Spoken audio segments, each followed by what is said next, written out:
Hello students and Jai Hind. I welcome you all to Summer IAS. I hope you all are doing well. सब बहुत खैरियत से हैं, अपना बहुत ध्यान रख रहे हैं, सिंसियरली एग्जामिनेशन की प्रिपरेशंस में लगे हैं एंड खूब मेहनत कर रहे हैं। तो आज के सेशन में हम 9th of May 2024 का द हिंदू न्यूज़पेपर और उसके करंट अफेयर्स डिस्कस करेंगे for UPSC civil services as well as other competitive examinations जिसमें करंट अफेयर्स पूछा जाता है।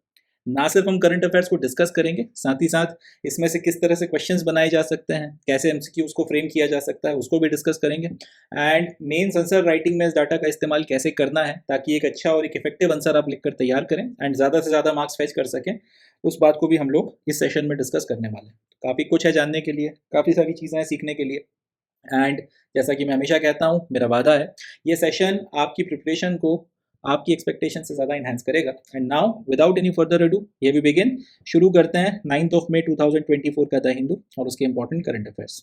और पहला समाचार ये रहा। पहला समाचार ये है कि महाराष्ट्र की सरकार ने महाराष्ट्र राज्य के दो शहर, एक औरंगाबाद और दूसरा उस्मानाबाद, इनका नाम चेंज कर छत्रपति संभाजी नगर और धाराशिव इनका नाम रखा था।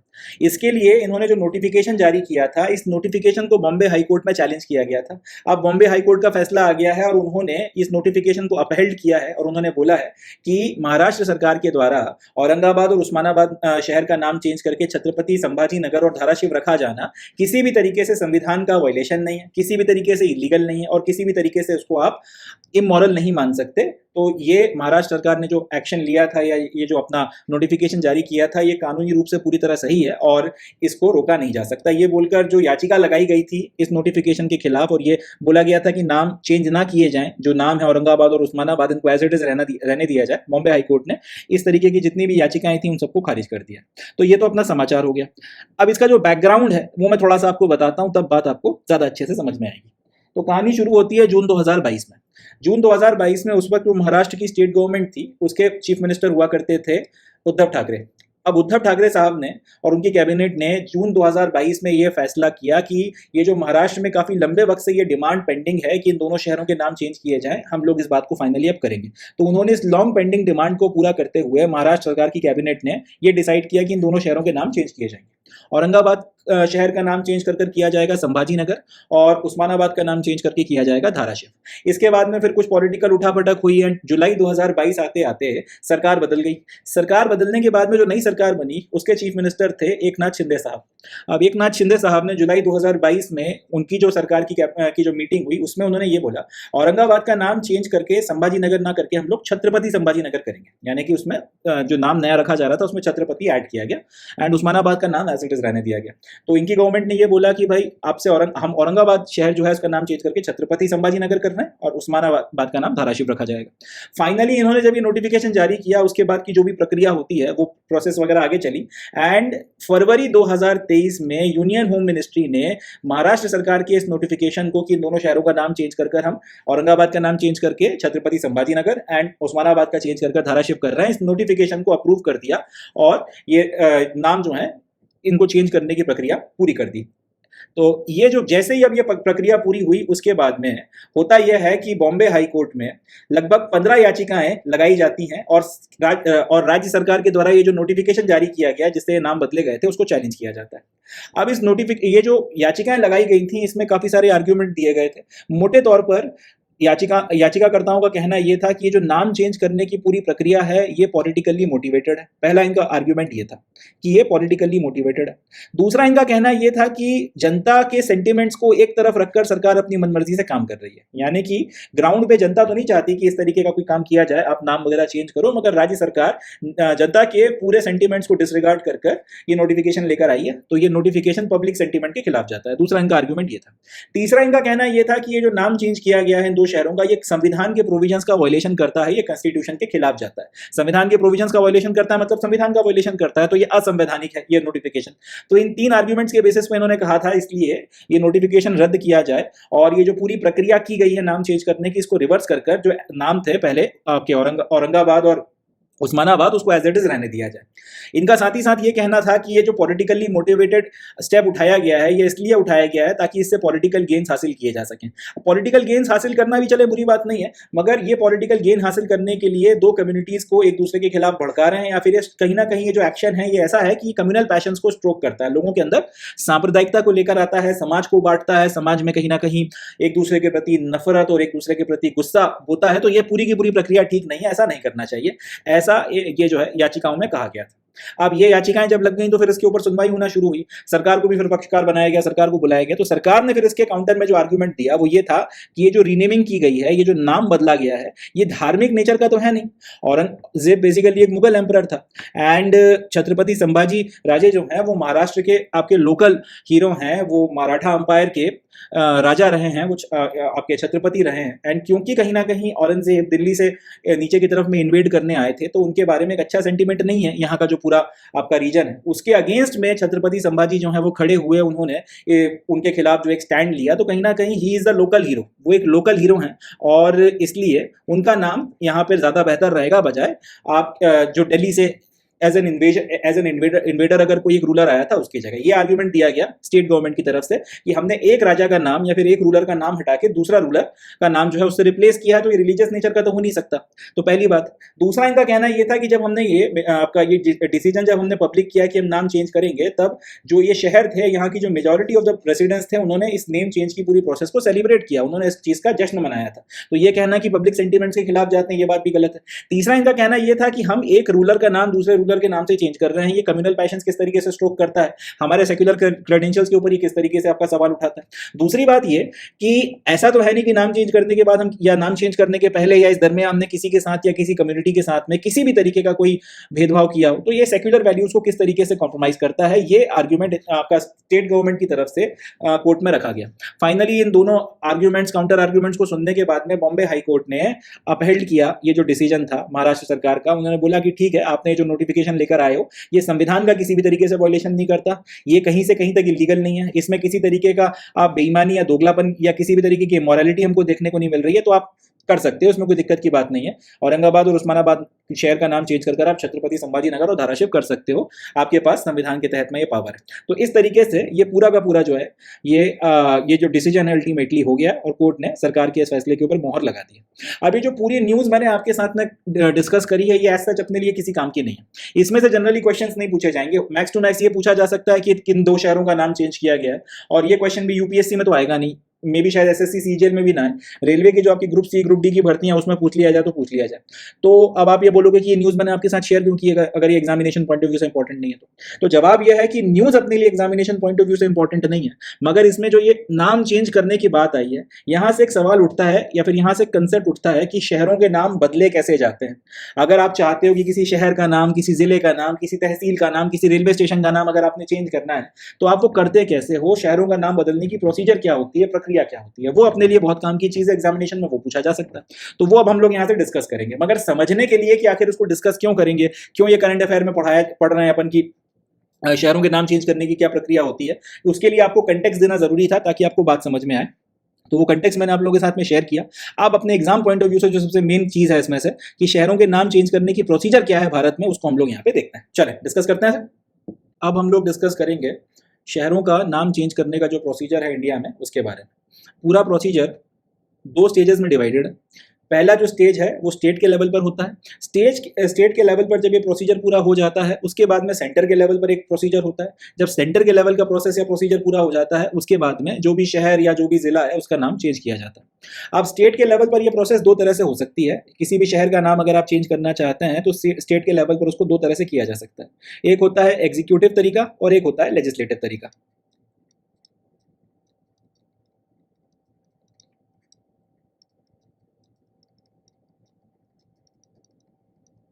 तो पहले हम लोग एग्जीक्यूटिव तरीका जो होता है उसको डिस्कस करते हैं। एग्जीक्यूटिव जो प्रोसीजर है इसमें स्टेट की जो भी गवर्नमेंट है वो एक नोटिफिकेशन जारी करती है और इस नोटिफिकेशन में ये लिखा होता है कि भाई इस शहर का नाम हम लोग चेंज कर रहे हैं। लेट से कोई शहर है उसका नाम एबीसी है, तो सरकार नोटिफिकेशन जारी करके ये बोलती है कि शहर का नाम हम लोग एबीसी की जगह XYZ कर रहे हैं, एंड उसके लिए नोटिफिकेशन जारी किया गया। जब एक बार इस तरीके का नोटिफिकेशन जारी कर दिया जाता है, फिर इस नोटिफिकेशन को भेजा जाता है सेंट्रल गवर्नमेंट के पास में अप्रूवल के लिए, और उसके बाद में यहाँ से सेंट्रल गवर्नमेंट का प्रोसीजर चालू हो जाता है। जब सेंट्रल गवर्नमेंट अपना अप्रूवल दे देता है, उस दिन से ये नोटिफिकेशन लागू हो जाता है। या सेंट्रल गवर्नमेंट ने जब एक बार अपना अप्रूवल दे दिया, उसके बाद स्टेट गवर्नमेंट जिस दिन से चाहे ये नोटिफिकेशन लागू करवा सकती है, और आपका जो भी शहर है, जो भी जिला है, जो भी तहसील है, उसका नाम एबीसी की जगह XYZ कर दिया जाता है। एक तो ये तरीका है कि सरकार एग्जीक्यूटिव एक्शन की मदद से ये काम कर सकती है। अब सपोज कर लीजिए कि सरकार एग्जीक्यूटिव एक्शन की मदद से ये काम नहीं करना चाहती, तो फिर एक और तरीका होता है जिसको हम लोग बोलते हैं लेजिस्लेटिव एक्शन। लेजिस्लेटिव एक्शन में क्या प्रोसेस होती है उसको हम लोग डिस्कस करते हैं, बट याद रखिएगा स्टेट के लेवल पर दो तरीके हैं, एक एग्जीक्यूटिव है, दूसरा लेजिस्लेचर। एग्जीक्यूटिव के तरीके में सरकार सीधे सीधे नोटिफिकेशन जारी करती है, नोटिफिकेशन जारी करके बोल देते हैं कि एबीसी का नाम XYZ करेंगे, और उसके बाद में ये नोटिफिकेशन सेंट्रल गवर्नमेंट के पास आता है, सेंट्रल गवर्नमेंट अप्रूव कर देती है। जिस दिन अप्रूव कर देती है, उसके बाद राज्य सरकार का जब मन करे तब वो नाम चेंज कर एबीसी से XYZ कर सकती है। दूसरा जो तरीका है स्टेट के लेवल पर, इसमें लेजिस्लेटिव एक्शन का इस्तेमाल किया जाता है। तो लेजिस्लेटिव एक्शन में ये होता है कि राज्य की जो विधानसभा है उसमें कोई स्टेट का लेजिस्लेटर, कोई member of the legislative assembly एक प्रपोजल रखता है कि भाई फलाने फलाने जिले का नाम, फलाने फलाने जिले के शहर का नाम या इस तहसील का नाम इससे ये कर दो, इस शहर का नाम, इस जिले का नाम ABCD है, इसको चेंज कर XYZ कर दो, या फिर इस शहर का नाम XYZ है, उसको चेंज कर ABC कर दो, या फिर 1 2 3 कर दो, जो भी उनका मन है। तो एक इस तरीके का प्रपोजल रखा जाता है। अब क्यों इसका नाम चेंज कर देना चाहिए, हिस्टोरिकली इसका नाम क्या था, फिर बीच में इसका नाम ऐसा हो गया, फिर इसका नाम चेंज करने से क्या होगा, वो सारी बातें आपके प्रपोजल में लिखी जाती हैं।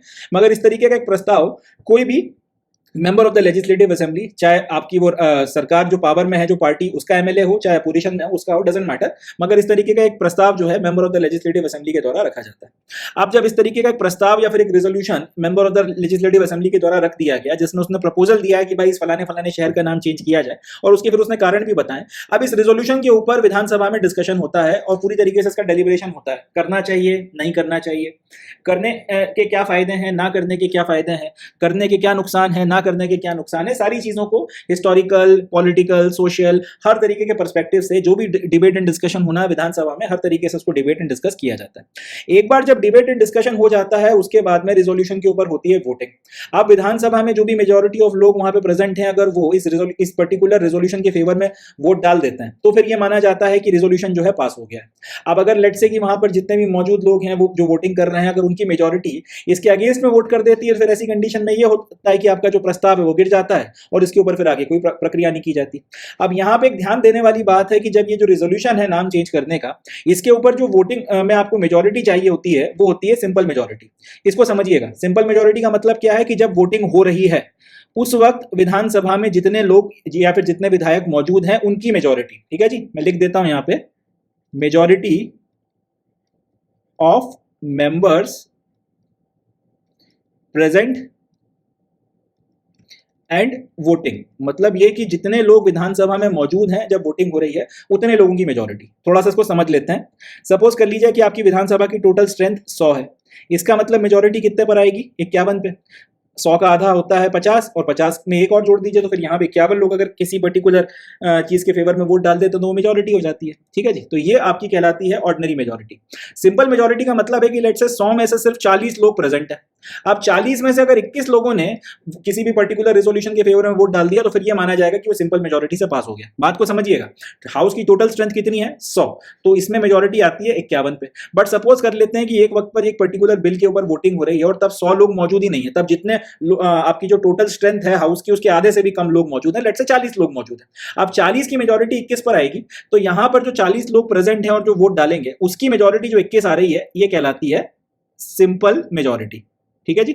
इसको समझिएगा, ये कहलाती है सिंपल मेजोरिटी। तो सिंपल मेजोरिटी का मतलब क्या होता है, जितने लोग प्रेजेंट हैं एक वक्त पे जब एक पर्टिकुलर बिल के ऊपर या रेजोल्यूशन के ऊपर वोटिंग हो रही है और उनकी मेजोरिटी अगर आपको मिल जाती है तो ये सिंपल मेजोरिटी कहलाती है। तो ठीक इसी तरीके से जब ये नाम चेंज करने के रेजोल्यूशन के ऊपर वोटिंग होती है तो आपको किस तरीके की मेजोरिटी चाहिए होती है, सिंपल मेजोरिटी। मतलब जितने लोग इसके रेजोल्यूशन के ऊपर जब वोटिंग हो रही है वहां पे मौजूद है, उसकी मेजोरिटी अगर आपको आ गई, उसके आधे से ज्यादा लोगों ने, या आधा प्लस 1, इतने लोगों ने मिनिमम अगर आपके फेवर में वोट कर दिया, तो फिर आप सिंपल मेजोरिटी से जीत जाओगे।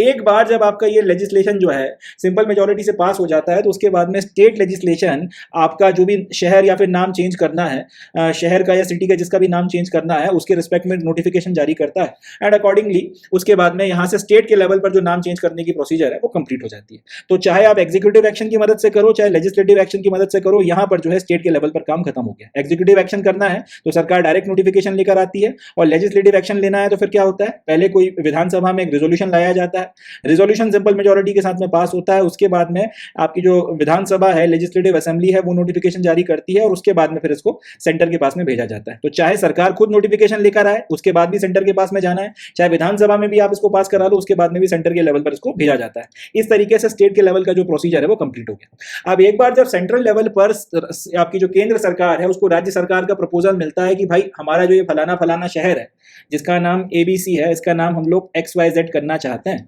इसके लिए या तो हम लोगों ने एग्जीक्यूटिव एक्शन की मदद से एक नोटिफिकेशन जारी कर दिया है और उसकी मदद से उसमें हमने ये बोल दिया है कि हम ये कर रहे हैं, अब हमको ये करने की इजाजत दे दीजिए, या फिर राज्य सरकार ये बोलेगी कि हम ये शहर ABC का नाम XYZ में बदलना चाहते हैं या XYZ का नाम ABC करना चाहते हैं। उसके लिए हम अपनी विधानसभा में एक प्रस्ताव लाए थे, उसको हम लोगों ने पास करा लिया था, अकॉर्डिंगली विधानसभा ने जो है नोटिफिकेशन जारी कर दिया है कि इसका नाम चेंज कर ABC से XYZ किया जाएगा, अब आप हमें परमिशन दे दीजिए सेंटर के लेवल पर, तो ताकि हम लोग फिर जो है अपना ये नाम चेंज करने की प्रक्रिया को ऑफिशियली खत्म कर सकें। इस तरीके का जब केंद्र सरकार को प्रपोजल मिलता है तो केंद्र सरकार के बिहाफ पर जो सेंटर के लेवल की होम मिनिस्ट्री है इस पूरे के पूरे प्रोसीजर को स्क्रूटिनाइज करती है। इसके रिस्पेक्ट में इन्होंने अपनी कुछ गाइडलाइंस बना के रखी हुई हैं, उन गाइडलाइंस को देखा जाता है। अलग अलग एजेंसीज जो इस नाम चेंज करने की प्रोसीजर में इन्वॉल्व है या इससे किसी भी तरीके से जुड़ी होती हैं इनसे कंसल्ट किया जाता है और उसके बाद केंद्र अपना फैसला लेता है। सेंटर अपना कोई भी डिसीजन ले कि आपको ये प्रपोजल एक्सेप्ट करना है रिजेक्ट करना है, इस तरीके का कोई भी डिसीजन लेने के पहले केंद्र सरकार 3 डिपार्टमेंट्स से नो ऑब्जेक्शन लेती है। सबसे पहले डिपार्टमेंट ऑफ पोस्ट से नो ऑब्जेक्शन लिया जाता है, उनसे पूछा जाता है कि ये फलाना फलाना नाम चेंज किया जा रहा है, क्या पोस्टल डिपार्टमेंट को किसी तरीके की कोई दिक्कत है, क्या इस तरीके का कोई आपका दूसरा जो है पोस्ट ऑफिस तो नहीं है इस नाम के साथ में, ये कोई दिक्कत तो नहीं आएगी, बाद में चिट्ठियां इधर उधर तो नहीं हो जाएंगी, जो भी है आपका टेक्निकल जो भी एस्पेक्ट्स वगैरह सब कुछ देख दाखकर डिपार्टमेंट ऑफ पोस्ट से ये बोला जाता है कि आप बताओ आपको ऑब्जेक्शन है इस नाम चेंज करने में या फिर ऑब्जेक्शन नहीं है। अब डिपार्टमेंट ऑफ पोस्ट आपको नो ऑब्जेक्शन सर्टिफिकेट दे देता है, उसके बाद में फिर सर्वे ऑफ इंडिया से भी यही सवाल पूछा जाता है कि भाई आप बताइए ये नाम चेंज करने का प्रपोजल हमें मिला है, आपको इस पर कोई ऑब्जेक्शन है या नहीं। फिर यही सवाल मिनिस्ट्री ऑफ रेलवे से पूछा जाता है और उनसे स्पेसिफिकली ये पूछा जाता है कि ये फलाना फलाना प्रपोजल मिला है नाम चेंज करने का, आप ये बताइए कि आपको कोई ऑब्जेक्शन है या नहीं, साथ ही साथ ये भी बताइए कि इस तरीके के नाम का कोई दूसरा तो रेलवे स्टेशन एग्जिस्ट नहीं करता, अब शहर का नाम चेंज होगा तो रेलवे स्टेशन का नाम भी बदलना पड़ेगा, तो आपको कोई ऑब्जेक्शन तो नहीं है इसमें, आपकी कोई पूरी जो कार्य प्रणाली है उसमें कोई दिक्कत तो नहीं आएगी। इस तरीके से स्पेसिफिकली 3 डिपार्टमेंट से जब नो ऑब्जेक्शन सर्टिफिकेट मिलता है उसके बाद ये सेंट्रल गवर्नमेंट का प्रेरोगेटिव है कि वो अप्रूवल देना चाहती तो दे, अप्रूवल नहीं देना चाहती तो रिजेक्ट कर दे। अकॉर्डिंगली अगर सेंट्रल गवर्नमेंट को जब ये कंफर्म हो जाता है इन सारे डिपार्टमेंट्स की तरफ से और इसके अलावा भी अगर किसी से पूछना चाहें उससे भी अगर कंफर्म हो जाता है कि इस नाम का ना तो भारत भर में कोई गांव है, ना इस नाम का भारत भर में कोई छोटा मोटा टाउन या कस्बा है, ना कोई दूसरा शहर, ना कोई जिला इस नाम का एग्जिस्ट करता है जो नाम ये प्रपोजल में दिया गया है चेंज करने के लिए, तो हमें कोई दिक्कत नहीं है। उसके बाद अगर केंद्र सरकार को ये जब नो ऑब्जेक्शन सर्टिफिकेट मिल जाते हैं, जब ये लोग लिख कर दे देते हैं कि कोई दिक्कत नहीं है, तब केंद्र सरकार अपनी तरफ से एक एग्जीक्यूटिव ऑर्डर जारी करती है। यानी कि सेंट्रल गवर्नमेंट जो है एक ऑर्डर जारी कर रही है, पार्लियामेंट इसमें कहीं से कहीं तक रोल में नहीं आती। सेंट्रल गवर्नमेंट जो है ये एक एग्जीक्यूटिव ऑर्डर जारी करती है और उसी के साथ में ये बोला जाता है कि इस फलाने फलाने राज्य का जो ये प्रपोजल है जिसमें ये लोग नाम चेंज करना चाहते हैं, इसको ABC से XYZ करना चाहते हैं, ये कर सकते हैं और हमें किसी भी तरीके का कोई ऑब्जेक्शन नहीं है। एक बार जब केंद्र सरकार की तरफ से इस तरीके का एग्जीक्यूटिव ऑर्डर पास हो जाता है उसके बाद में फिर स्टेट गवर्नमेंट की अपनी मर्जी है कि वो इसको बैक डेट से लागू करना चाहते हैं तो वैसा कर सकते हैं, बैक डेट से नहीं करना चाहते तो फिर जो भी तारीख उनको ठीक लगती है आने वाली फॉरवर्ड डेट में उस तारीख से वो ये बोल देते हैं कि भाई इस फलानी तारीख से इस शहर का नाम ABC की जगह अब XYZ रखा जाएगा या जो भी फलाना ठिकाना नाम उनको रखना है वो नाम इस तरीके से रखेंगे। एंड इस तरह से ये जो पूरा का पूरा प्रोसीजर है वो कंप्लीट हो जाता है। अब ये जो पूरी प्रोसेस हम लोगों ने डिस्कस करी है, पॉलिटी में अपन लोगों ने पढ़ा है कि स्टेट का नाम अगर आपने चेंज करना है, स्टेट का एरिया बढ़ाना है, स्टेट का एरिया घटाना है, तो उसका जो पूरा प्रोसीजर है उसमें पार्लियामेंट रोल में आती है और आपको बाकायदा पार्लियामेंट में बिल पास करवाना पड़ता है। उसके बिना किसी स्टेट का नाम ना तो चेंज किया जा सकता है, ना उसका एरिया कम किया जा सकता है, ना इसका एरिया बढ़ाया जा सकता है, उसके साथ में किसी भी तरीके का कोई काम नहीं किया जा सकता, कोई एक्शन नहीं लिया जा सकता। यहाँ पर ऐसा नहीं है। स्टेट के लेवल पर भी और सेंटर के लेवल पर भी अगर आप चाहो तो लेजिस्लेचर को बाईपास कर सकते हो, ठीक है जी। अगर सरकार चाहे तो डायरेक्टली जो है स्टेट लेवल पर एक आपका ऑर्डर पास कर सकती है और लेजिस्लेचर को बाईपास कर सकती है, डायरेक्टली वो केंद्र सरकार को अपना भेज देंगे प्रपोजल बना के केंद्र सरकार भी अगर इसको पास कर देती तो फिर वो लागू कर सकते हैं। लेजिस्लेचर इसमें बीच में नहीं है। अगर आप चाहो तो लेजिस्लेचर को इन्वॉल्व कर सकते हो स्टेट के लेवल पे कि आप विधानसभा में अपना प्रस्ताव को पास करवा लो और उसके बाद में इसको भेजो सेंट्रल लेवल पर। बट सेंट्रल लेवल पर फिर भी पार्लियामेंट कहीं से कहीं तक रोल में नहीं आएगी, वो तो केंद्र सरकार का प्रेरोगेटिव है। डिपार्टमेंट ऑफ पोस्ट हो गया, सर्वे ऑफ इंडिया हो गया और इंडियन रेलवे हो गया, इन लोगों से पूछने के बाद में, और अगर कोई कंसर्न मिनिस्ट्री है उससे पूछने के बाद में, जब सब तरफ से आपको नो ऑब्जेक्शन सर्टिफिकेट मिलता है तब ये लोग डायरेक्ट एक एग्जीक्यूटिव ऑर्डर पास करते हैं और बस बात खत्म। इसके बाद में आप अपना नाम चेंज करने के लिए आजाद हो, किसी भी तरीके की कोई दिक्कत आपको नहीं आएगी। तो ये जो है पूरा का पूरा प्रोसीजर है जिसकी मदद से नाम चेंज किया जाता है। अब यहां से जो क्वेश्चंस वगैरह बनेंगे थोड़ा सा उसके भी बात कर लेते हैं। सबसे पहला क्वेश्चन तो यही बनेगा कि स्टेट के लेवल पर अगर आपसे ये बोला जाए कि भाई पूरा जो प्रोसीजर होता है इसको सिर्फ सरकार जो है वो कैबिनेट लेवल पर ही इनिशिएट कर सकती है, सही है या गलत है? तो अपने को याद रखना है गलत है। दो तरीकों से काम हो सकता है। सरकार चाहे तो एग्जीक्यूटिव एक्शन ले सकती है और नोटिफिकेशन जारी कर सकती है, मगर साथ ही साथ अगर चाहे तो वो विधानसभा में प्रस्ताव ला सकती है। ऐसा कोई जरूरी नहीं है कि आपने यही तरीका लगाना है, दोनों में से जो भी तरीका आपको ठीक लगता है आप उसका इस्तेमाल कर सकते हो। दूसरा, अगर ये पूछा जाए या फिर ये स्टेटमेंट बनाया जाए कि भाई सेंटर के लेवल पर पार्लियामेंट का अप्रूवल लेना पड़ता है, तो ये भी गलत है। पार्लियामेंट का कोई अप्रूवल नहीं लेना पड़ता। अगर आप स्टेट की बाउंड्रीज के अंदर शहरों के नाम वाम चेंज कर रहे हो या इस तरीके की कोई हरकत कर रहे हो तो इसमें आपको पार्लियामेंट से किसी भी तरीके का कोई अप्रूवल लेने की जरूरत नहीं है। बस सेंट्रल गवर्नमेंट की तरफ से आपको एक एग्जीक्यूटिव ऑर्डर जारी करवाना होता है। इस तरीके के क्वेश्चन यहां से बन सकता है। दूसरा ये कि अगर आप लेजिस्लेचर में प्रस्ताव लाते हो तो वो स्पेशल मेजोरिटी से पास होगा, सिंपल मेजोरिटी से पास होगा, ऑर्डिनरी मेजोरिटी से पास होगा। तो याद रखना है कि ये सिंपल मेजोरिटी से पास होगा और उसके बाद में किसी तरीके की दिक्कत नहीं आएगी। तीसरा सवाल जो बन सकता है कि सेंट्रल लेवल पर अगर आपकी जो केंद्र सरकार है वो किसी भी राज्य में किसी शहर का नाम बदलना है, उसके ऊपर अप्रूवल देने के पहले किन डिपार्टमेंट से कंसर्न करती है? तो याद रखना है department of post, survey of India and ministry of railways. तो ये 2-3 सवाल हैं जो यहाँ से बनते हैं। अच्छी खासी संभावनाएं पूछी जा सकती है, खासतौर पर महाराष्ट्र के हमारे मित्र जो पीएससी की तैयारी कर रहे हैं, पीएससी का एग्जाम फेस करेंगे, उनके लिए ये न्यूज़ एक अच्छा खासा बर्निंग इशू है। तो आप लोगों ने अच्छे से इसको प्रिपेयर करना है। So that's it from this news. इससे ज़्यादा इसमें से अपने काम का और कुछ नहीं है। अब बढ़ते हैं नेक्स्ट न्यूज़ की तरफ, देखते हैं सर। चलिए नेक्स्ट समाचार डिस्कस करते हैं। तो न्यूज़ है, India now third largest producer of solar power, यानी कि भारत अब दुनिया में सोलर पावर, सूरज से इलेक्ट्रिसिटी बनाने का जो आपका पूरा प्रोसेस होता है उसमें तीसरे नंबर पे पहुंच गया है। दुनिया का तीसरा सबसे बड़ा सोलर इलेक्ट्रिसिटी या सोलर पावर से एनर्जी बनाने वाला देश बन गया है। समाचार यह है कि एक इंटरनेशनल एनर्जी एनालिटिक्स एजेंसी है जिसका नाम है एम्बर, इन्होंने एक रिपोर्ट जारी करी है 2023 के लिए। उसमें ये बोला गया है कि भारत ने 2023 में जापान को पीछे कर दिया है, जापान को पछाड़कर हम सोलर पावर प्रोड्यूसर्स की लिस्ट में तीसरे नंबर पर पहुंच गए। 2023 में जापान ने लगभग 110 बिलियन यूनिट्स के आसपास इलेक्ट्रिसिटी जनरेट करी थी सोलर पावर से, या सोलर पावर जनरेट करी थी। उसके कंपैरिजन में हम लोगों ने 113 बिलियन यूनिट जो है सोलर पावर की जनरेट करी थी, और इस तरीके से 3 बिलियन यूनिट सोलर पावर हमने ज़्यादा जनरेट करी और इसलिए हम लोग तीसरे पायदान पर आ गए।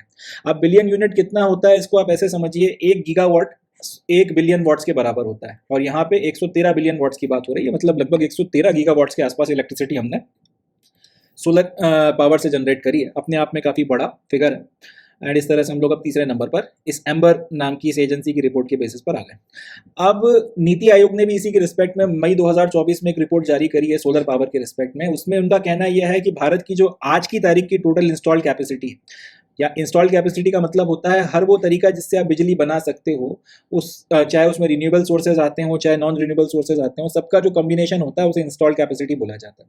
तो इनका कहना यह है नीति आयोग की इस मई 2024 की सोलर पावर के ऊपर आई हुई इस रिपोर्ट का, कि भारत में टोटल जो इंस्टॉल कैपेसिटी है, हर वो तरीका जिससे बिजली बनाई जा सकती है, सबको अगर जोड़ दें तो कुल मिलाकर हमारी क्षमता 442 गीगावाट के आसपास इलेक्ट्रिसिटी जनरेट करने की है। इसमें सोलर का अगर शेयर देखा जाए तो लगभग 18% के आसपास बनता है, यानी कि भारत की 442 गीगावाट जनरेट करने की कैपेबिलिटी में 18% जो कैपेबिलिटी या हिस्सा या शेयर बनता है वो सोलर पावर का बनता है। इतना हम लोग इलेक्ट्रिसिटी आज की तारीख में सोलर एनर्जी से बना सकते हैं। आगे ये रिपोर्ट ये कहती है हालांकि एक्चुअल में हम इसमें से सिर्फ 6.66% के आसपास ही जनरेट कर रहे हैं। बात को समझिएगा, भारत अगर 100 यूनिट जनरेट करता है इलेक्ट्रिसिटी की किसी भी तरीके से, तो इनका कहना यह है कि उसमें से हमारी क्षमता यह है कि 18 यूनिट्स हम सूरज से या सोलर पावर से बना सकते हैं, इतनी हमारी कैपेसिटी है। मगर आज की तारीख में हम 6.66 या अप्रोक्सीमेट 7 यूनिट के आसपास जो है वही बना पा रहे हैं। ये अभी कहीं ना कहीं हमारा ये बता रहा है कि अभी सोलर पावर बना लेना भर जो है वो काफ़ी नहीं है, उसका ट्रांसमिशन या जो भी इश्यूज वगैरह होंगे उसके चलते हम सिर्फ इतनी ही जो है 7 यूनिट के आसपास अपना इलेक्ट्रिसिटी बना रहे हैं और टोटल अपना पोटेंशियल इस्तेमाल नहीं कर रहे, दुगने से ज़्यादा जो है पोटेंशियल अभी तक हमने छोड़ रखा है, ये भी इस रिपोर्ट में आया है। तो कहीं ना कहीं इससे ये भी समझ में आता है कि कितना हमारा पोटेंशियल है और कितना हम एक्चुअल में जनरेट कर रहे हैं। ये गैप भी जो है कहीं ना कहीं अपने आप में बहुत सिग्निफिकेंट है और इस सिग्निफिकेंट गैप को भी पाटना जरूरी है, ये बात भी अपने को यहाँ से पता चलती है। मेंस में खास तौर पे इसको आप कोट कर सकते हैं। आगे इस रिपोर्ट में ये कहा गया है कि चाइना जो है दुनिया में सोलर पावर का लीडिंग प्रोड्यूसर है। यहाँ 2024 लिखा है, 2023 होना चाहिए। 2023 में इस रिपोर्ट के अनुसार चाइना ने 584 billion units of solar power generate किया था। इंटरेस्टिंग बात यह है कि इसके बाद इस लिस्ट में जो नेक्स्ट 4 देश हैं, यूनाइटेड स्टेट्स, जापान, जर्मनी और इंडिया, इन चारों ने जितना आपका सोलर इलेक्ट्रिसिटी जनरेट करी है, सोलर पावर जनरेट किया है, सबको अगर आप कंबाइन कर दोगे तो वो कंबाइंड एनर्जी भी इस 584 बिलियन वॉट से बिलियन यूनिट से कम आती है। मतलब चाइना अकेला इतना सोलर इलेक्ट्रिसिटी या सोलर एनर्जी जनरेट कर रहा है जो उसके बाद के 4 कॉम्पिटिटर्स जो हैं, टॉप 4 उसके बाद के, उन सबकी कंबाइंड कैपेसिटी से ज्यादा है। ये भी अपने आप में एक कह सकते हैं अलार्मिंग फिगर है, क्योंकि चाइना अगर इतना जल्दी सोलर की तरफ में स्विच कर रहा है तो एज ए कॉम्पिटिटर हमें भी जो है इसके ऊपर काम करना चाहिए, हमें भी इसके ऊपर थोड़ा सा ध्यान देने की जरूरत है। आगे फर्दर ये रिपोर्ट में बताया गया है कि आज की तारीख में ग्लोबली जितना इलेक्ट्रिसिटी जनरेट हो रही है, जितनी पावर जनरेट हो रही है, सोलर पावर या फिर इनफैक्ट ये बोलना चाहिए जो रिन्यूएबल सोर्सेज हैं, उस टोटल इलेक्ट्रिसिटी का लगभग 30% बनता है। यानी कि अगर पूरी दुनिया में आज की तारीख में 100 यूनिट्स इलेक्ट्रिसिटी बन रही है तो उसमें से 30 यूनिट इलेक्ट्रिसिटी रिन्यूएबल सोर्सेज से बन रही है, जिसमें सोलर हो गया, इसके बाद आपका न्यूक्लियर हो गया या फिर विंड पावर हो गया, हाइड्रो पावर हो गया, सब कुछ मिला लिया जाए तो टोटल दुनिया भर में आज की तारीख में जितनी इलेक्ट्रिसिटी प्रोड्यूस हो रही है उसका 30% के करीब रिन्यूएबल सोर्सेज से आता है। इसमें भी चाइना जो है वो कहीं ना कहीं आगे है, वो लगभग इसमें से 51% जो है टोटल सोलर पावर प्रोडक्शन, इसमें भी अगर आप रिन्यूएबल सोर्सेज के कंट्रीब्यूशन की बात जो 30% निकल कर आ रही है, इसमें भी आगे चाइना ही है। टोटल जो दुनिया भर में प्रोडक्शन हो रहा है सोलर पावर का, चाइना उसका अकेला 51% जो है सोलर पावर प्रोडक्शन में लगा हुआ है। इसी तरीके से जो ग्लोबल विंड जनरेशन हो रहा है, विंड से जो आपके इलेक्ट्रिसिटी बनाई जा रही है, उसमें चाइनीज 60% जो है अपना कंट्रीब्यूशन रखते हैं। अब अगर इस पूरी की पूरी चीज को न्यूक्लियर एनर्जी के साथ में मिला दिया जाए तो 2023 में लगभग 40% के आसपास जो इलेक्ट्रिसिटी है वो या तो रिन्यूएबल या फिर लो कार्बन सोर्स से बनाई गई है। ये भी अपने आप में एक अच्छी बात है। इससे ये भी समझ में आ रहा है कि दुनिया कहीं ना कहीं सीरियस हो रही है एंड जितना जल्दी हो सके जो आपके नॉन रिन्यूएबल सोर्सेज हैं, ऑयल हो गया, कोल हो गया, पेट्रोल हो गया, गैस हो गया, इनसे आपके जो रिन्यूएबल सोर्सेज हैं या फिर ऐसे सोर्सेज जो पोल्यूट नहीं करते एनवायरनमेंट को, उनकी तरफ में हम लोग स्विच कर रहे हैं। ये भी अपने आप में एक बहुत अच्छी खबर है, बहुत अच्छा अपने आप में समाचार है। अब यहाँ से जो क्वेश्चंस पूछे जाएंगे वो कौन कौन से पूछे जा सकते हैं। पहला क्वेश्चन तो यही बनेगा कि भारत 2023 में कौन से देश को पीछे कर third highest solar power producing nation बना है, तो जवाब हो जाएगा जापान को पीछे करके बने। दूसरा क्वेश्चन यहीं से बन सकता है कि टोटल इंस्टॉल्ड कैपेसिटी इंडिया में भी कितनी है, 442 गीगावाट्स है, और उसमें सोलर का कंट्रीब्यूशन कितना है या कितना उसमें परसेंट बनता है, तो 18% है।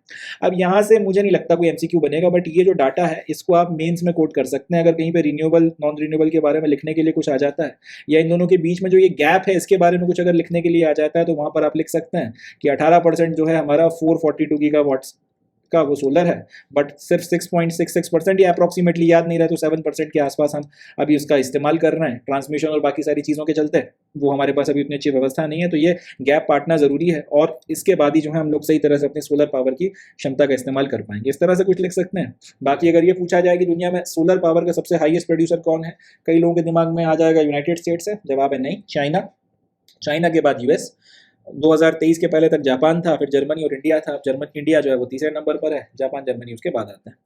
बाकी इससे ज़्यादा इसमें डाटा अपने कुछ खास काम का नहीं है। एक ये पॉइंट और इस्तेमाल आप कर सकते हो कि इसी रिपोर्ट के बेसिस पे दुनिया भर में लगभग 30% के आसपास इलेक्ट्रिसिटी आपका रिन्यूएबल सोर्सेज वगैरह से बनाई जा रही है। ये भी एक पर्टिकुलर पॉइंट है, इसको भी आप चाहो तो कहीं पर कोट कर सकते हो और ये भी आपके आंसर को एक अच्छा एज दे देगा, कहीं ना कहीं उसमें एक अच्छा पॉइंट एडअप हो जाएगा एग्जामिनर को। इससे शायद आपको एक आध नंबर 2 नंबर ज़्यादा देने का मोटिवेशन मिले। So that's it from this news. इससे ज़्यादा इसमें काम का और कुछ नहीं है। आगे बढ़ते हैं, चलिए नेक्स्ट समाचार डिस्कस करते हैं। समाचार यह है कि सुप्रीम कोर्ट ने उत्तराखंड की सरकार को ये बोला है कि क्लाउड सीडिंग सही तरीका नहीं है फॉरेस्ट फायर से लड़ने का, या फिर जो जंगलों में बार बार उत्तराखंड में आग लग रही है इसको रोकने का, इसको प्रिवेंट करने का या फायर फाइटिंग के लिए क्लाउड सीडिंग एक असरकारी तरीका साबित नहीं होगा। अभी रिसेंटली आपको पता भी है कि उत्तराखंड में फॉरेस्ट में आग लगी हुई है, जिसके चलते 5 लोगों की जान जा चुकी है और काफ़ी बड़े लेवल पर जंगल जो है वो तबाह हुआ है। अब उसको रोकने के लिए एयरफोर्स बम बम्बी बकेट का इस्तेमाल कर रही है। मैंने उसके ऊपर पूरा डिटेल में आप लोगों के साथ करंट अफेयर डिस्कस किया था कि बम्बी बकेट क्या होता है, तो उसमें अपन ने उत्तराखंड की फायर्स के बारे में बात की थी। उसी के रिस्पेक्ट में अब सुप्रीम कोर्ट में कोई याचिका लगी होगी तो वहाँ पे उत्तराखंड सरकार ने अपनी तरफ से रखा होगा पक्ष अपना कि भाई हम लोग क्लाउड सीडिंग वगैरह का भी इस्तेमाल कर रहे हैं। जब पूछा गया होगा कि आप क्या क्या तरीकों का इस्तेमाल कर रहे हो, तो उसमें उन्होंने ये बोला होगा कि क्लाउड सीडिंग का भी इस्तेमाल कर रहे हैं फॉरेस्ट फायर को रोकने के लिए, और आगे अगर कभी ऐसी कुछ फिर चीज़ होती है तो उसको रोकने के लिए हम क्लाउड सीडिंग का यूज़ करेंगे। तो उसी के रिस्पॉन्स में सुप्रीम कोर्ट ने बोला है कि क्लाउड सीडिंग आपकी समस्या सॉल्व नहीं करेगा और ये कोई स्थायी इलाज नहीं है। आप कुछ और सोचिए, फॉरेस्ट फायर का अगर कहीं इंसिडेंट होता है उसको काउंटर करने के लिए एक इफेक्टिव नीति बनाइए और उसके बाद में फिर रिपोर्ट वगैरह करिए। इस तरीके से सुप्रीम कोर्ट ने उत्तराखंड की केंद्र सरकार को दिशा निर्देश दिए हैं। इंटरेस्टिंग पॉइंट यह है कि 2023 से लेकर अभी तक ये जो लेटेस्ट फायर इंसिडेंट हुआ है फॉरेस्ट फायर का, इसको मिलाकर लगभग 398 इंसिडेंट्स फॉरेस्ट फायर के उत्तराखंड में हो चुके हैं और ये अपने आप में बहुत चिंताजनक बात है। ऐसे बार बार उत्तराखंड या देवभूमि के जंगलों में आग लगना कोई अच्छा संकेत नहीं है एनवायरमेंटल पॉइंट ऑफ व्यू से देखा जाए। बार बार अपने जंगल अगर इस तरह से आग पकड़ रहे हैं तो ये अलार्मिंग सिचुएशन है। दिस इज समथिंग जिसके ऊपर सीरियसली काम करने की जरूरत है। बहरहाल अब यहाँ से इस पूरी न्यूज़ से ये जो चीज़ निकल कर आती है क्लाउड सीडिंग, ये क्या होती है ये अपने को जानना जरूरी हो जाता है एग्जामिनेशन पॉइंट ऑफ व्यू से। तो क्लाउड सीडिंग क्या है अब उसको अपन लोग डिस्कस करते हैं। What is cloud seeding? It is the process of artificially generating rain by implanting clouds with particles such as silver iodide crystals. Cloud seeding uses planes to spray cloud with chemicals to condense smaller particles into larger rain droplets. थोड़ा सा इसको discuss करने के पहले मैं आपको एक phenomenon बताता हूँ कि भाई क्लाउड्स बनते कैसे। एक पार्टिकल, कोई डस्ट वगैरह का या इस तरीके का पार्टिकल जिसका वाटर के प्रति बहुत ज़्यादा एफिनिटी होती है, उसे बोला जाता है हाइग्रोस्कोपिक न्यूक्लियाई। Hygroscopic nuclei. तो हाइग्रोस्कोपिक न्यूक्लियाई एक ऐसा डस्ट का पार्टिकल या इस तरीके की कोई चीज़ होती है जिसमें ये टेंडेंसी होती है कि वो अपनी तरफ वाटर के मॉलिक्यूल्स को अट्रैक्ट करे।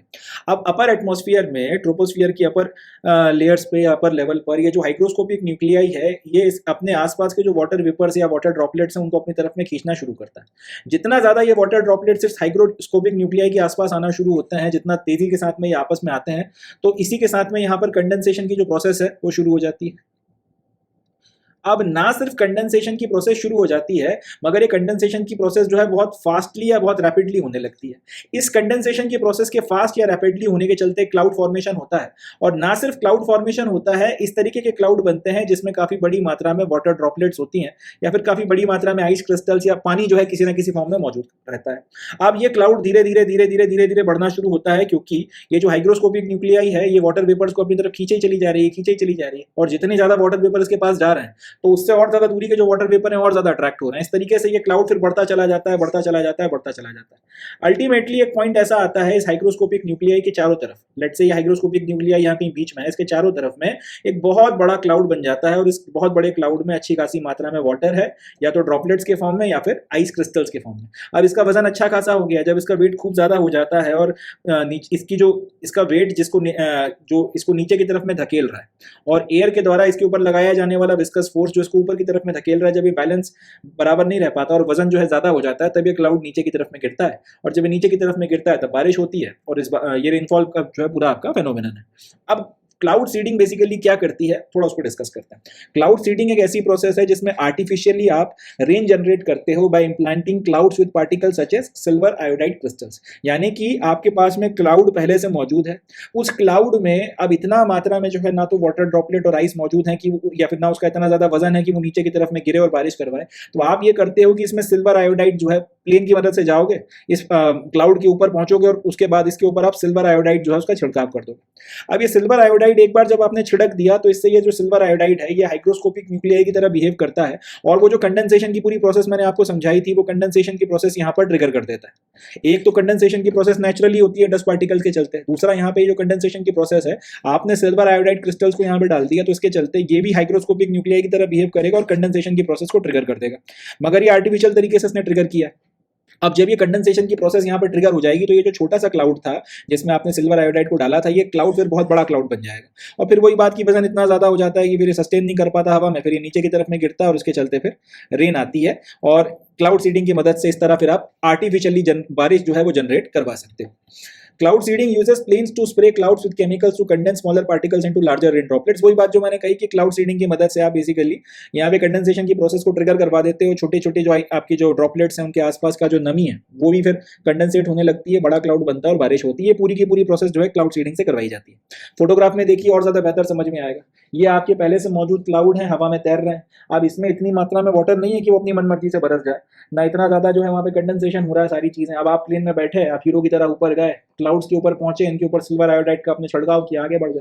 इससे होता यह है कि यहाँ पे कंडेंसेशन की प्रोसेस अच्छे से ट्रिगर होगी और अल्टीमेटली एक पॉइंट के बाद में यहाँ पर नेचुरली तो बारिश नहीं होती, बट आपकी हरकत के चलते यहाँ पे बारिश हो जाएगी। ये प्रक्रिया कहलाती है क्लाउड सीडिंग।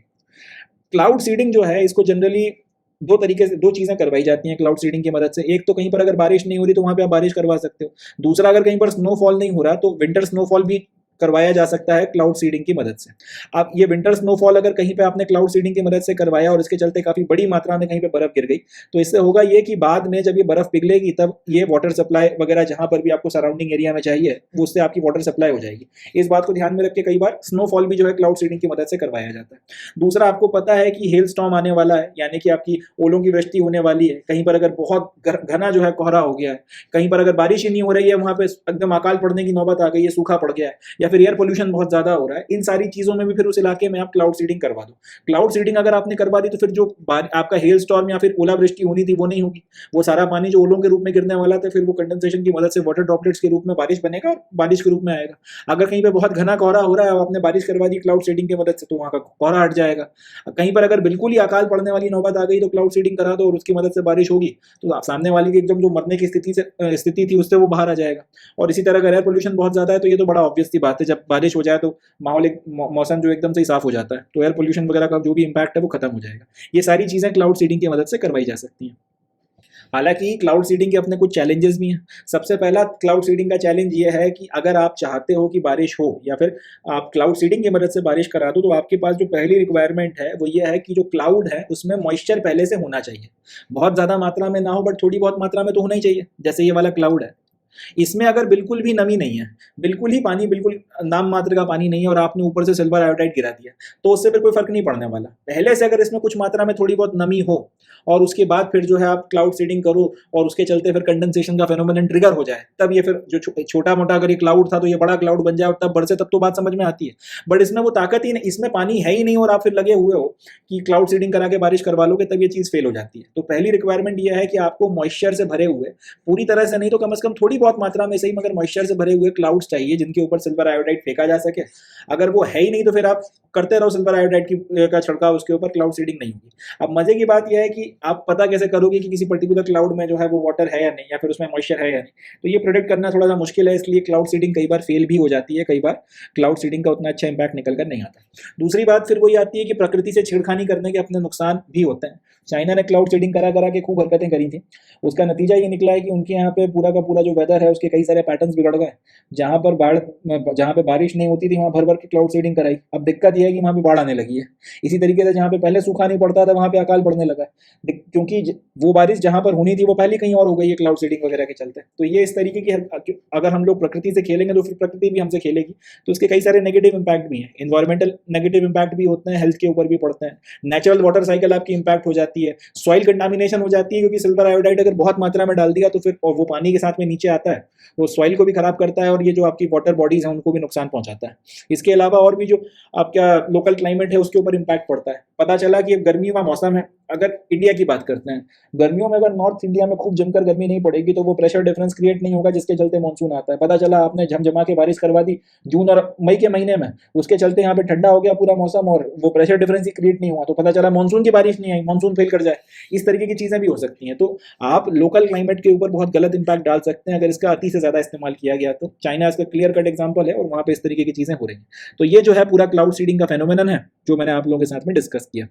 अब यहाँ से जो क्वेश्चन बनता है क्लाउड सीडिंग पे वो यही बनता है कि कौन सा केमिकल डाला जाता है क्लाउड सीडिंग वगैरह जब की जाती है। जवाब है सिल्वर आयोडाइड क्रिस्टल। अब यहीं से अगर ये बोला जाए कि आपने सिल्वर आयोडाइड डाल दिया और आपकी सारी समस्या खत्म हो गई, तो ऐसा भी नहीं होता। अगर क्लाउड में पानी है ही नहीं तो फिर दुनिया इधर की उधर हो जाए तो नहीं बरसेगा, है ना। सिल्वर आयोडाइड क्या करता है, हाइग्रोस्कोपिक न्यूक्लियाई का काम करता है, कंडेंसेशन ट्रिगर करता है और छोटे छोटे वाटर ड्रॉपलेट्स को बड़ा बनाता है, वहाँ के आसपास का जो दूसरे वाटर ड्रॉपलेट्स या वाटर वेपर्स हैं जो एयर में है उसको ड्रॉपलेट्स में कन्वर्ट कर कर और आपस में मिलाकर उनका साइज बढ़ाकर। ठीक है जी। इसके बाद दिक्कत क्या है? अच्छा, क्लाउड सीडिंग से क्या सिर्फ बारिश ही करवाई जाती है? बिल्कुल ज़रूरी नहीं है। क्लाउड सीडिंग से बारिश के अलावा आप स्नोफॉल भी करवा सकते हो।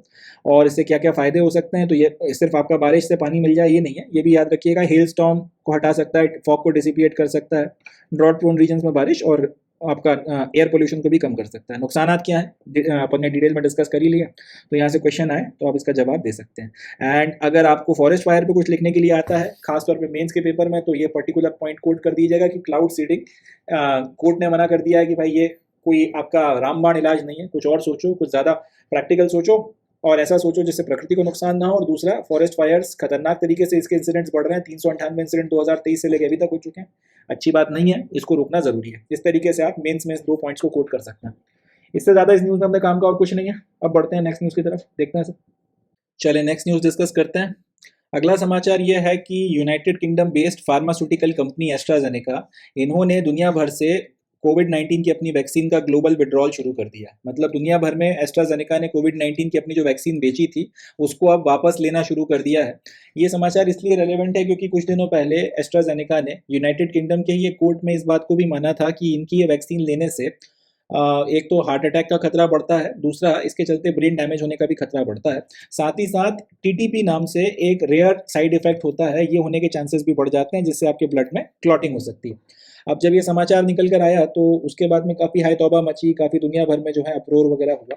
भारत के लिए भी ये खबर इसलिए इंपॉर्टेंट है क्योंकि इंडिया में एस्ट्राजेनेका की कोविड-19 की वैक्सीन को कोविशील्ड के नाम से बेचा गया था in partnership with serum institute of India. मतलब ये कि सीरम इंस्टीट्यूट ऑफ इंडिया ने कोविशील्ड के नाम से ये जो कोविड-19 की वैक्सीन थी एस्ट्राजेनेका की, इसको इंडिया में मैन्युफैक्चर किया और बेचा था, और फिर इसके भी टीके काफ़ी बड़ी मात्रा में लोगों को लगाए गए। अब जब ये खबर निकल कर आई तो उसके बाद में काफ़ी हाई तौबा मचा। इस पर इंडियन मेडिकल एसोसिएशन ने एक बयान जारी किया था। उन्होंने कहा था कि ये जो बात है, ऐसा नहीं कि कोई नई बात इन्होंने एडमिट करी है, ये बात काफ़ी पहले से पता है। 2021 में भी इसके बारे में वर्ल्ड हेल्थ ऑर्गेनाइजेशन ने लिखा था, प्लस सीरम इंस्टीट्यूट ने अपनी जो कोविशील्ड के नाम से वैक्सीन बना के बांटी है, जो इंडिया में बेची है, उस पर भी ये बात लिखी हुई थी कि इससे ये सारे सिम्टम्स हो सकते हैं। But at the same time उन्होंने 2 बातें और कही। एक तो ये बोला कि ये सारे सिम्टम्स बहुत रेयर है, 1 लाख में किसी एक आदमी को हो जाए तो बहुत बड़ी बात है। दूसरी बात ये कि अगर कोई समस्या होनी थी तो वो पहला जो वैक्सीनेशन हुआ था उसमें होनी थी, और उसके भी 21 दिनों के अंदर अंदर या 1 महीने के अंदर अंदर कुछ होना था तो हो जाता। अगर उस टाइम पीरियड में कुछ नहीं हुआ तो फिर आगे भी कुछ होने की संभावना बिल्कुल नहीं है। इस तरीके से उन्होंने एक बयान जारी किया और ये बोला कि घबराने वाली इस तरीके की कोई बात नहीं है। मगर फिर भी अब जब ये पूरी की पूरी खबर निकल कर आ गई तो दुनिया भर में ये एस्ट्राजेनेका को काफ़ी क्रिटिसाइज़ किया जा रहा था। तो फाइनली अब ये हो रहा है कि अपनी ये कोविड-19 की वैक्सीन दुनिया भर से अब ये विथड्रॉ कर रही हैं, और आगे अब इस वैक्सीन का इसका जो है प्रोडक्शन वगैरह नहीं होगा। ये सारी बात अपन लोगों ने देखी ली। हालाँकि यहाँ पर एस्ट्राजेनेका ये ज़रूर बोल रही है कि हम ये कोविड वैक्सीन का जो विथड्रॉल है वो इसलिए कर रहे हैं क्योंकि अब पुरानी वाली वैक्सीन से ज़्यादा बेहतर और ज़्यादा अपग्रेडेड और अपडेटेड वर्जन मार्केट में मौजूद है, तो इसलिए अब इस पर्टिकुलर वैक्सीन की कोई ज़रूरत नहीं है। ये बोलकर एस्ट्राजेनेका वाले इस पर्टिकुलर वैक्सीन को मार्केट से हटा रहे हैं। सीरम इंस्टीट्यूट, जिन्होंने ये भारत में कोविशील्ड के नाम से इस वैक्सीन को बनाकर बेचा था, उन्होंने भी ये बोला है कि 2021 दिसंबर के बाद से उन्होंने भी इसकी मैन्युफैक्चरिंग बंद कर दी है, और उसके बाद से एडिशनली कोई नई कोविशील्ड की जो वैक्सीन है इंडियन मार्केट में नहीं उतारी। और फिर उन्होंने इसी बात को रिपीट किया है कि ये जो साइड इफेक्ट्स हैं जो भी सारे हो सकते थे, जिसमें टीटीपी सिंड्रोम, जिसका full form thrombosis with thrombocytopenia syndrome के जो है, इसका जो पूरा नाम है वो ये बनता है। ये जो टीटीपी सिंड्रोम है, ये सारी चीज़ें होने की जो संभावना है, ये साइड इफेक्ट्स आपके हो सकते हैं, ये सारी बातें हम लोगों ने डिस्क्लोज करी थी, पैकेजिंग के ऊपर ये सब कुछ लिखा हुआ था। बट ऑब्वियस सी बात है, भारत में जितनी भी दवाइयां दी जाती हैं उसकी पैकेजिंग आप पढ़ते तो हो नहीं। बट इन्होंने अपने डिफेंस में इस बात को कहा है कि दिसंबर 2021 के बाद से तो हमने कोविशील्ड बनाई नहीं है भारत में, प्लस हमने क्लियर कट लिखकर जितना उसके पहले बना के बेची थी उसमें ये बात अपनी कही थी। इसके ऊपर मैंने एक बहुत डिटेल्ड वीडियो बनाया है कि आपने जो वैक्सीन ली थी अगर कोविशील्ड की, तो फिर आप उससे सुरक्षित हैं उसके चलते या नहीं है। आप चाहें तो वो वीडियो भी देख सकते हैं। तो ये जो खबर है ये उसी के कंटिन्यूएशन है। मैं साथ में अपना जो डिस्क्रिप्शन है उसमें वो वीडियो भी, उसका भी लिंक भी डाल दूंगा कि वैक्सीनेशन लेने के बाद अब आप सेफ या सिक्योर हैं या नहीं। इसको मैंने पूरा डिटेल में डिस्कस किया है उसमें, तो आप उसमें जाकर देख सकते हैं। तो ये जो है अपनी खबर है कि एस्ट्राजेनेका कोविड-19 की अपनी वैक्सीन, जिसको भारत में कोविशील्ड के नाम से बेचा गया था सीरम इंस्टीट्यूट ऑफ इंडिया के साथ पार्टनरशिप में, उसको दुनिया भर से उसका ग्लोबल विड्रॉल शुरू कर रही है। और ये सारा विड्रॉल यूके के कोर्ट में उनके एडमिशन के बाद कि ये वैक्सीन लेने से blood clotting, lower platelets count, heart attack, brain damage और टीटीपी जैसे सिंड्रोम हो सकते हैं, ये एडमिशन के बाद हो रहा है। हालांकि कहना क्या है कि इसलिए विड्रॉ कर रहे हैं क्योंकि अब वैक्सीन का अपग्रेडेड वर्जन मौजूद है, तो पुरानी वाली वैक्सीन लेने का कोई मतलब नहीं है, ये बोलकर इसको विड्रॉ किया जा रहा है। बाकी सारी बात भी अपन ने देखी ली, इससे ज़्यादा इसमें कुछ और काम का नहीं है। डिस्कस इसलिए किया था क्योंकि वो कंटिन्यूएशन में इसके पहले मैंने इस न्यूज़ को कवर किया था, तो बताना ज़रूरी था। एंड इसके पहले वाली अगर आपने अब न्यूज़ नहीं देखी है तो लिंक मैं डिस्क्रिप्शन में डालूंगा, आप उसको देख लीजिएगा। चलें तो नेक्स्ट न्यूज़ की तरफ बढ़ते हैं। That's it from this news. So with this we come to end of today's session. आज के सेशन में बस इतना ही। अब मैं मिलता हूँ आपसे नेक्स्ट सेशन में, जिसमें हम 10th ऑफ मई 2024 का द हिंदू और उसके इंपॉर्टेंट करंट अफेयर्स को डिस्कस करेंगे। तब तक के लिए अपना बहुत ध्यान रखें, खुश रहें, पॉजिटिव रहें एंड मेहनत करते रहें। आई होप आपने सेशन को एंजॉय किया होगा। चैनल को सब्सक्राइब करें, आपके दूसरे फ्रेंड्स जो किसी भी कॉम्पिटिटिव एग्जामिनेशन की प्रिपरेशन कर रहे हैं उनसे भी इसको शेयर करें और इस वेंचर का जितना हो सके उतना फायदा उठाएं। तो on this note, calling it the day, concluding the session. मिलता हूँ नेक्स्ट सेशन में, तब तक के लिए ध्यान रखें इस बात का, समर शेष है, the war is yet not over, keep working and keep fighting. Thank you and जय हिंद।